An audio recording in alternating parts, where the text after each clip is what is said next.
Also, like to cover with you this a ceasefire plan. British Prime Minister Keir Starmer is ready to deploy boots on the ground and planes in the air as a part of a ceasefire deal.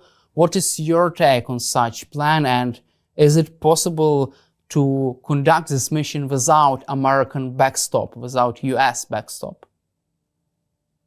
Well, I think there are two options here.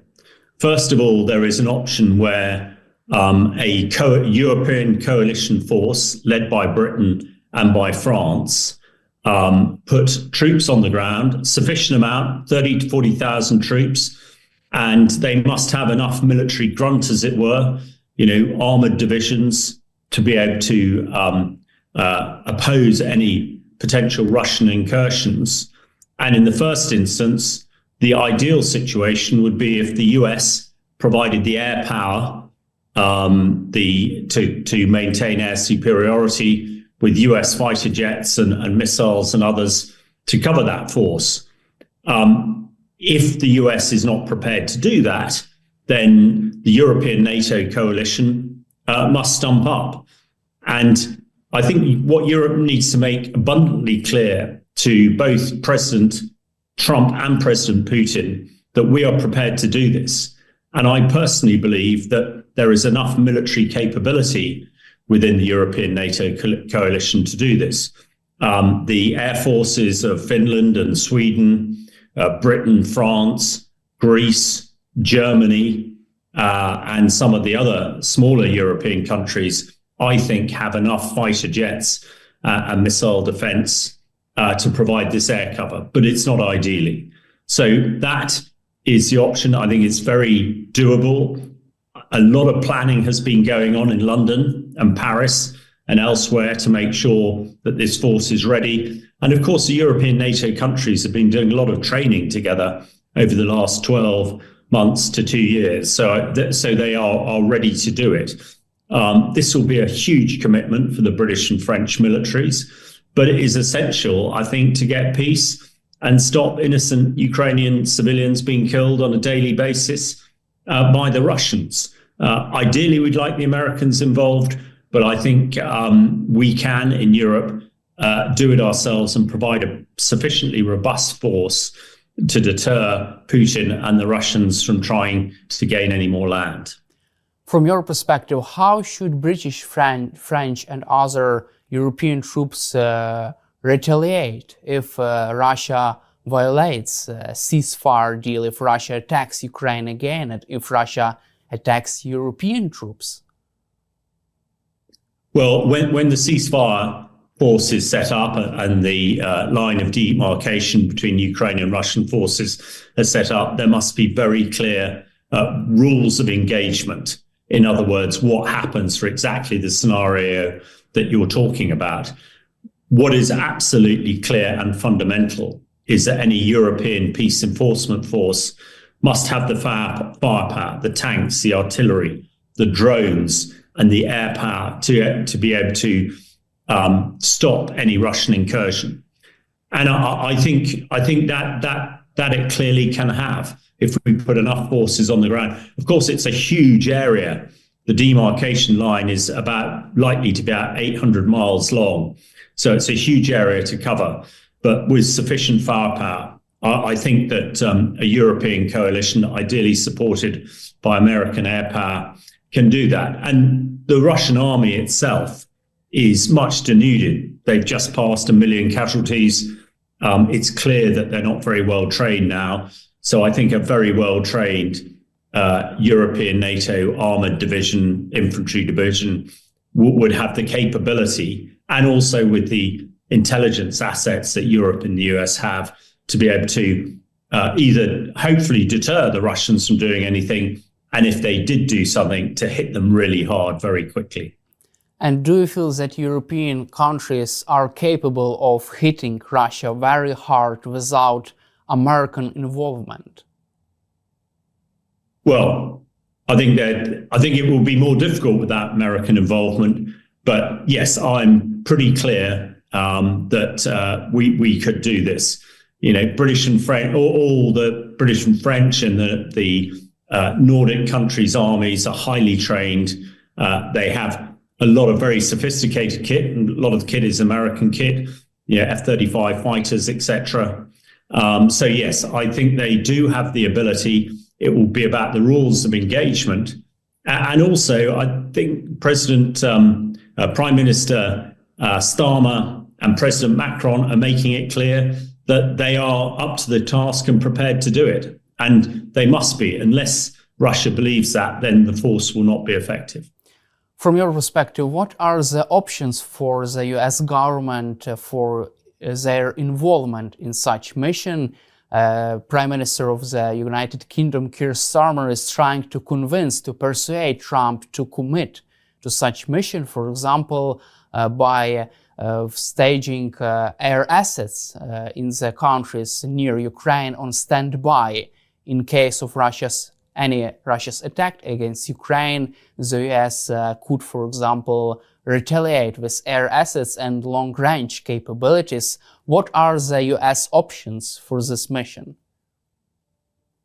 Well, the key option, we hope, is that US air assets will be committed to any peacekeeping force. There's some significant US assets, air assets, fighter jets, etc., already stationed in the United Kingdom in 3 very large air bases and across Europe as well. And one would hope that they will be the guarantor of air power to this peace enforcement force. So that is really what I think Prime Minister Starmer is trying to convince President Trump to commit to the fight. But we also must plan for a worst-case contingency where Trump doesn't. But I think also as part of President Zelensky's peace proposals, he's also indicated that he is prepared to look at the rare earth minerals deal that President Trump seems so keen on. And one anticipates if that deal can be agreed, then in the transactional way that Trump seems to do political and diplomatic business now, then once Trump has access to Ukraine minerals, Ukraine or the coalition peace force would have access to US air power.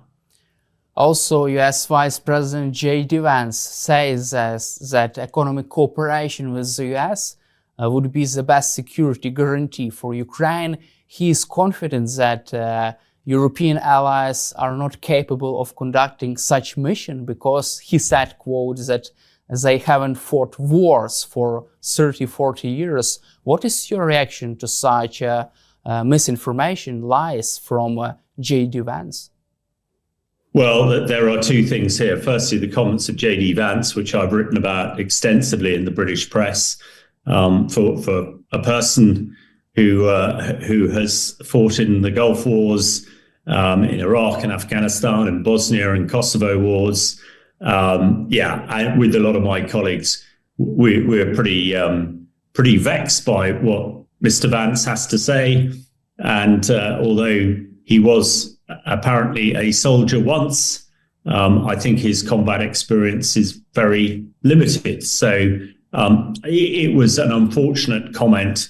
Mr. Vance seems to say things first and then think later, because, of course, he's now retracted that comment, saying he didn't think it was the case that British and French soldiers had not been in combat. So I think that's unfortunate, but it wouldn't really matter. But the fact that he's vice president of the USA is a huge concern if that is his judgment. I think on the first point that you mentioned about Ukraine having security by doing business with the US, I think he believes that if there are US personnel in Ukraine, maybe working in the mines and other areas of business, helping with reconstruction, then Putin wouldn't attack for fear of injuring or killing US personnel. And there is some merit in that. However, there were lots of US personnel in Kuwait in 1990 when Saddam Hussein invaded Kuwait. So that's not necessarily a definite guarantor. But as far when it comes to experience of the British and French military, I personally have fought in 7 different wars. and a lot of my colleagues are similar. So, yeah, we're a lot more experienced than Mr. Vance in combat, so perhaps he should stick to politics. Let's cover also nuclear option of the Russian side. If there is a European peacekeeping mission, European deterrent force in Ukraine, what are the chances of Russia using nuclear weapons against European troops? Well, that is a very good question. I think it's overall, I think it is highly unlikely. Firstly, I say that because both Britain and France have a nuclear deterrent, although it is much, much smaller than the Russians. The combined nuclear weapons of Britain and France are enough to annihilate Russia anyway, and Putin will know that. There is some discussion that the Russians might try and use tactical nuclear weapons. These are smaller ones to take out particular armoured formations and others. Again, I think this is highly unlikely. The French do have some tactical nuclear weapons, so could respond. But I think, as we've discussed on your programme before, the launching of any tactical nuclear weapons, I think a coalition NATO peace enforcement force would have the capability with the weapons like Storm Shadow to prevent them being launched. So I personally think the nuclear issue, as we've discussed many times before over the last 3 years, is a non-issue, because Putin knows that the moment he flexes his nuclear weapons, that is the end of it. And that is not what we understand he wants to achieve. So, yeah, I think that the chance of a nuclear exchange is very remote. But don't you think that Russia could try to challenge, to test the readiness of European troops by conducting, for example, false flag operations or small incursions? What is your take on that? Yes, I think that's very likely, and I am sure that the coalition troops will be contingency planning for that.